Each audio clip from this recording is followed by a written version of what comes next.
VOA news minute के साथ मैं हूं आयशा तंजीम। अमरीकी इंतजामिया ने क्यूबा के हिरासती मरकज ग्वांतानामो बे में कैदियों की भूख हड़ताल से निपटने के लिए अमले में 40 नर्सों और स्पेशलिस्ट का इजाफा कर दिया है। 100 कैदी अपनी हिरासत के खिलाफ भूख हड़ताल पर हैं। गजा शहर में इसराइल के फिजाई हमले में एक फलस्तीनी जंगजू हलाक हो गया है।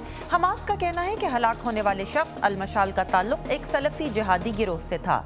इसराइल का कहना है कि वो इसराइल पर रॉकेट हमले का मुजरिम था। बांग्लादेश में एक फैक्ट्री की बिल्डिंग मुनहदिम होने के कई रोज बाद सैकड़ों लोग अब भी मलबे तले दबे हुए हैं और उनके जिंदा बच निकलने की उम्मीद कम होती जा रही है।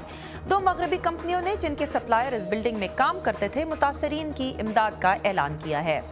और हॉलैंड की मलिका बीट्रिक्स ने आज अपने सबसे बड़े बेटे विलियम अलेक्जेंडर के हक में तख्त छोड़ दिया है।